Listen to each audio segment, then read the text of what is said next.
जाएंगे। सीधे आपको आयोजन स्थल लिए चलते हैं, जहां पर माइनिंग समिट का सेशन अब समाप्त हो चुका है। मुख्यमंत्री डॉक्टर मोहन यादव संबोधित कर रहे हैं। हीरे के साथ हमारा लाइमस्टोन, हमको अपने आप में सीमेंट से लेके कई प्रकार के डोलामाइट, मैग्नीशियम, आयरन, सभी प्रकार की माइनिंग की बड़ी बड़ी संभावना वाला ये पूरा प्रदेश, और एक तरफ परमात्मा ने इसमें विशेष कृपा भी की है।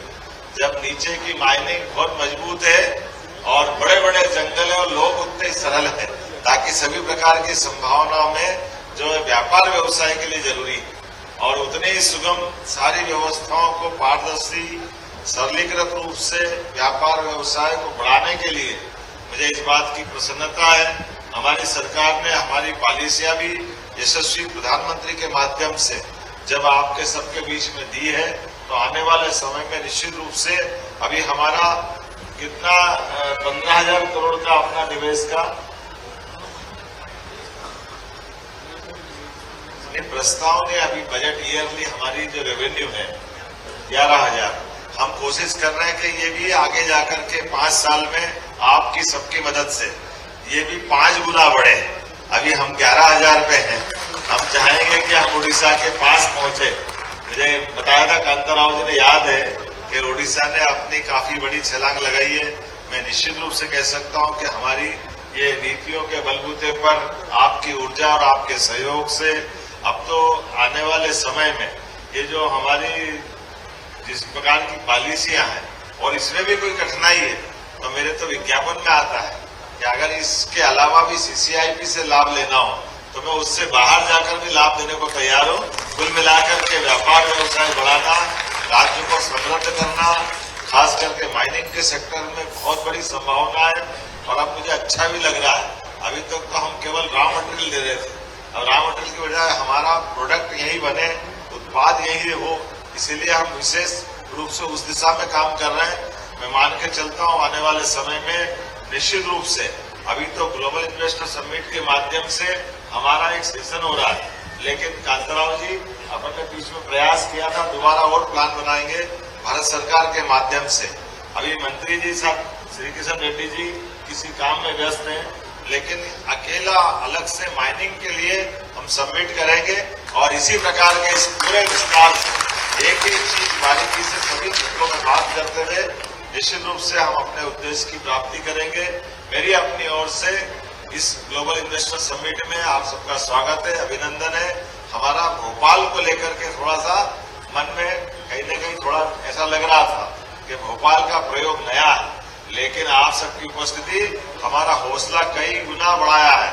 आपकी मौजूदगी से निश्चित रूप से हमने ताकत पाई है, और भोपाल की ग्लोबल इन्वेस्टर समिट अभी तक की हमारे प्रदेश में होने वाली जीआईसी का सबसे बड़ा रिकॉर्ड बन रही है।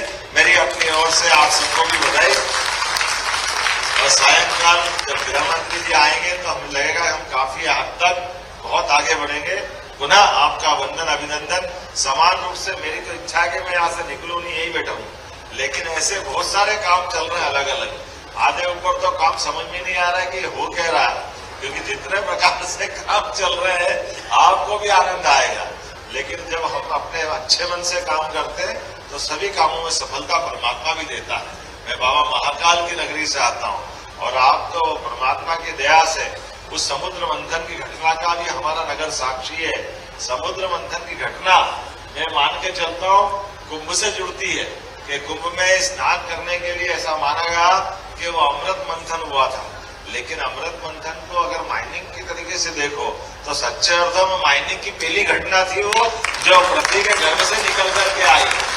क्या निकला है दुनिया में, कोई पहला अगर कोई माइनिंग का प्रयोग हुआ है तो हमारे देवताओं के माध्यम से हुआ है, और उसकी विशेषता क्या है, जो निकला है वो सबसे आखिरी में जहर पिया भगवान नीलकंठधारी कहलाए, लेकिन अमृत भी निकला है, अमृत में जीवन मिला है। और हम सब जानते हैं ये अमृत अर्थात माइनिंग सेक्टर की ताकत है। माइनिंग सेक्टर सबका बेस बनाती, माइनिंग के बिना सब कुछ अधूरा है। तो हम अपने वर्तमान के इस युग में माइनिंग की महत्ता भी समझें, और आने वाले समय में इसके आधार पर लोगों की बेहतरी के लिए, रोजगार के लिए, समृद्धि के लिए और सह अस्तित्व की भावनाओं के लिए पृथ्वी के गर्भ में छिपा खजाना हम सबको फलीभूत हो और आपन सबके काम आए, इस भावना के आधार पर मैं आप सबका स्वागत करता हूं, अभिनंदन करता हूं और एक बार फिर आपका आभार मानता हूं। आपने प्रेम से आकर के हमारी इन्वेस्टर समिट को सफल बनाया। बहुत बहुत धन्यवाद। हेलो, बहुत बहुत धन्यवाद माननीय मुख्यमंत्री जी।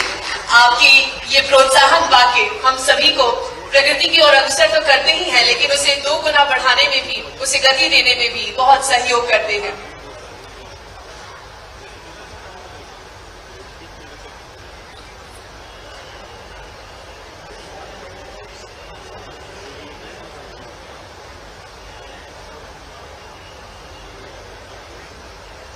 एक बार पुनः हम जोरदार तालियों से माननीय मुख्यमंत्री जी का धन्यवाद व्यक्त करेंगे।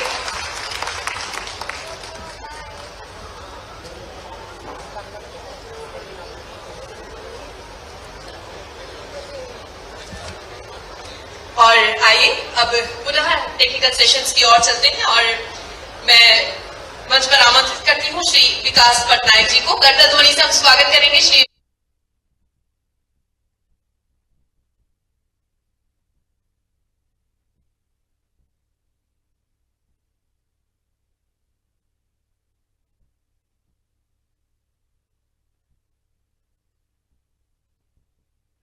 तो जीआईएस में दूसरे दिन के लिए अब एक के बाद एक सेशंस समापन की ओर आगे बढ़ रहे हैं। पहले पर्यटन को लेकर जो सेशन हुआ, इसके बाद अब माइनिंग का सेशन भी समिट में समाप्त हो गया है, जिसके अंत में मुख्यमंत्री डॉक्टर मोहन यादव ने संबोधित किया है। उन्होंने जानकारी दी है कि अब तक माइनिंग के क्षेत्र में क्या कुछ प्रस्ताव जीआईएस के माध्यम से मध्य प्रदेश को मिले हैं। आगे जो सेशंस होने हैं उसमें भी यही उम्मीद कि मध्य प्रदेश को निवेश में और भी मजबूती मिलेगी। जो इन्वेस्टर्स यहाँ पर पहुंचने वाले हैं, लाखों करोड़ों के निवेश इन सेशंस के माध्यम से भी मध्य प्रदेश को मिलने जा रहे हैं। अर्बन डेवलपमेंट में, इसके साथ ही रिन्यूएबल एनर्जी में, इंफ्रास्ट्रक्चर डेवलपमेंट में, तो पर्यटन में, धार्मिक पर्यटन के क्षेत्र में, तो वहीं माइनिंग में भी अब मध्य प्रदेश को निवेश के प्रस्ताव मिले हैं। इसके साथ ही साथ कई ऐसी कंपनियां हैं, कई ऐसे निवेशक हैं जिन्होंने एविएशन के क्षेत्र में मध्य प्रदेश में निवेश के लिए अपनी सहमति जताई है। यानी कि अब हर नए क्षेत्र में मध्य प्रदेश को निवेश में गति मिल रही है। और इसी के साथ फिलहाल इस बुलेटिन में इतना ही। देश प्रदेश के तमाम बड़ी खबरों के लिए देखते रहिए स्वदेश न्यूज, सबसे पहले देश।